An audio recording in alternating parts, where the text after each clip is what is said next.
A very good morning to one and all. Welcome to the second chapter, part 2. In the earlier video, we have studied about the prime ministers and their contribution to our country. In this chapter, we are going to study about the various economic policies. So let's go ahead.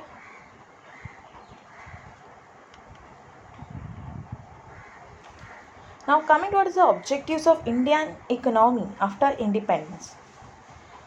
These are the five main objectives. That is modernization of economy. We adopted many modernized ways. Okay, we accepted globalization.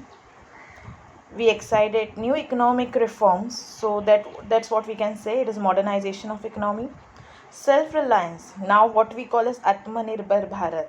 Okay, so this self-reliance policy was been accepted way long back. Social justice. So social justice is the main objective because there should be equality in the society. Each and every human being should get social justice. Eradication of poverty, going to the root cause of the poverty, or rather elimination of poverty. Socialism, the mode of production should be in the hands of the common man.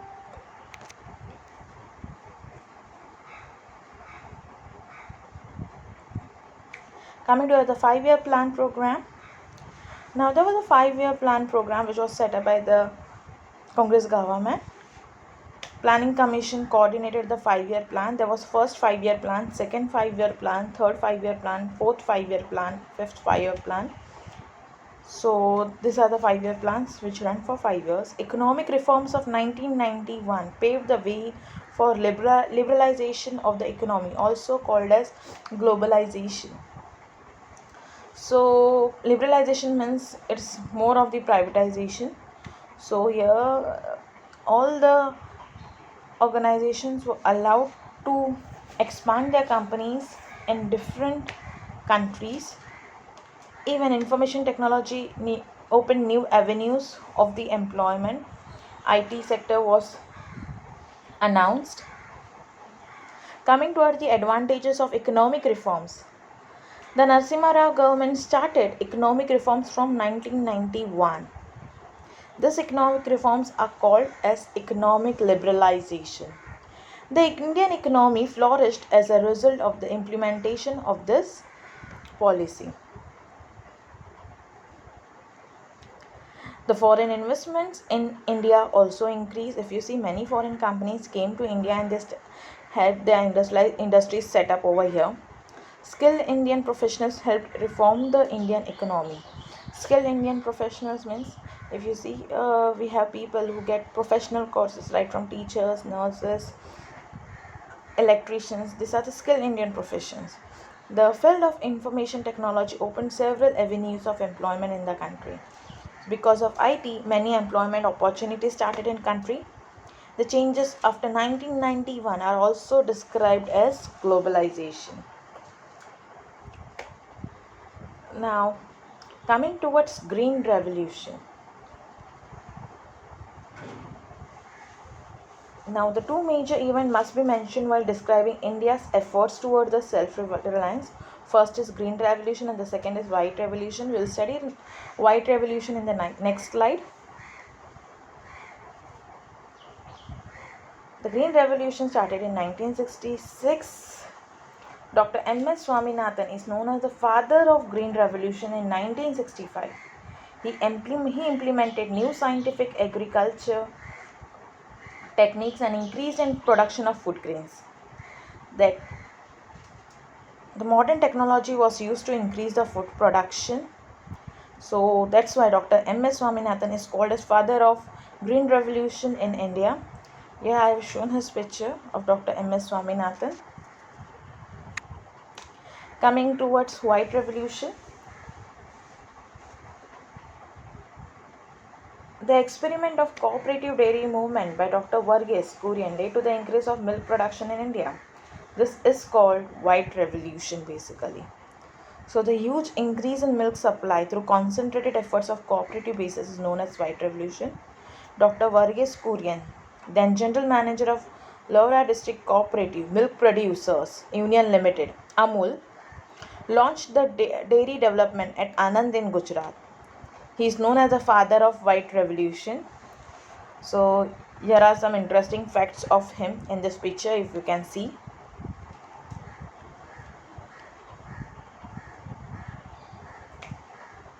Coming towards science and technology, India had made a lot of progress in the field of atomic energy and space research. Dr. Homi Bhabha laid the foundation of the Indian Atomic Power Program.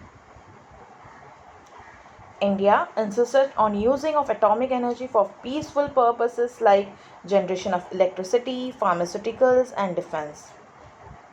In 1975, the first satellite Aryabhatta was launched. Today India has successfully space program and many satellites have been launched under this program. India has made a considerable advancements in the telecom sector. Now coming towards the changes in social field. During this period, there were several major changes in the social field in India.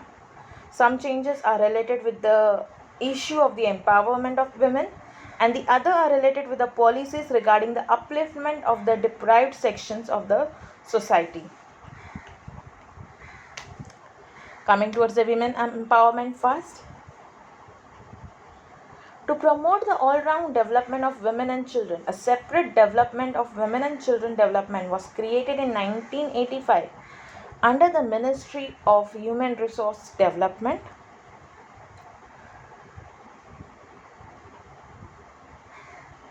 Some laws were made to ensure social justice to women and help the implementation of various schemes in this direction. They include the Prohibition of the Dowry Act, Equal Remuneration Act. As per the 73rd and 74th Constitution Amendment, seats were reserved for women in the local self-government bodies. So now coming towards Dowry Act.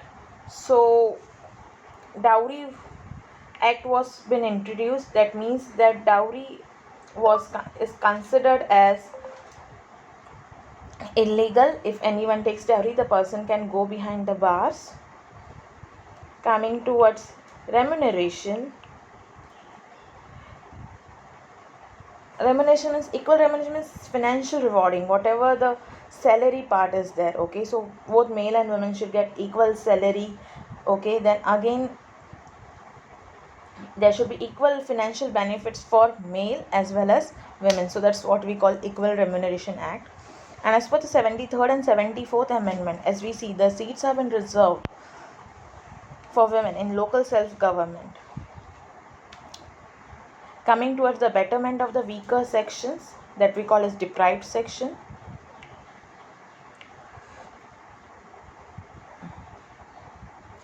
According to the makers of Indian Constitution, some constituents of Indian society were deprived of dignity and equal opportunities due to the caste system.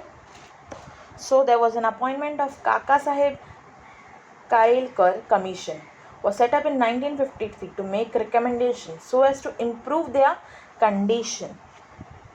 So the appointment of Kaka Saheb Kalkar on OBC since 1953, this was the major thing. You can see there was a stamp which was introduced. In 1978, commission was constituted under the chairmanship of B.P. Mandal to study the issue of backward classes. The policy of reservation was adopted in order to strengthen the representation of the backward section in various services and institutions. Prevention of Atrocity Act in 1955. The government passed the Prevention of the Atrocity Act in 1989 actually to enable those belonging to the scheduled castes and scheduled tribes to live with dignity and respect, free from fear, violence and oppression of upper class. So this was been implemented in 1990 and it actually helped them to live with dignity, respect and free from fear and violence. So if anyone violates, if anyone says any caste as a lower class or treats them badly, an FIR can be launched against that person. Coming towards globalization, Changes in economic policy, science and technology, society and culture. So globalization has brought about many changes in different fields, as we have talked about economic, politics, science and technology, society and culture. We have discussed some of these changes in earlier. India has emerged as an important country in the global scene in different spheres. Also, India is a member of different international organizations like G20 and BRICS. G20 means it's a group of 20 countries. Earlier it was G7, if you can see in the picture. G7, okay, there were only 7 countries, then one country was added, okay, it became G8, and in G20 you can see that countries which are in the light blue background. So India is a part of G20. Also, India is a part of BRICS. BRICS means B stands for Brazil, R for Russia, I for India, C for China, and S for South Africa. So India is a part of the two major international organizations, G20 and BRICS. Now, India has experienced an important revolution in the field of telecommunication technology. Mobile phones and internet and communication facilities based on satellites have spread all across the country. In the political field, India has demonstrated the world how a stable democracy can function successfully. So we have set an example that we can run a smooth democratic, in fact a large democratic country we are. So we are running a democracy in a very smooth and a stable way. All this has resulted in total transformation in the lifestyle of Indians and especially the youth.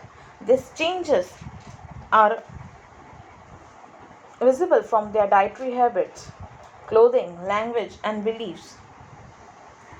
So this is all we have studied in part 2, okay, about the globalization, economy, white revolution, okay, how science and technology develop.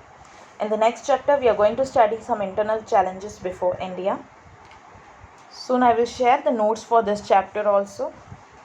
Thank you. If you liked it, if you feel this PPT was useful, kindly like, share and subscribe. This will be very useful for teachers especially.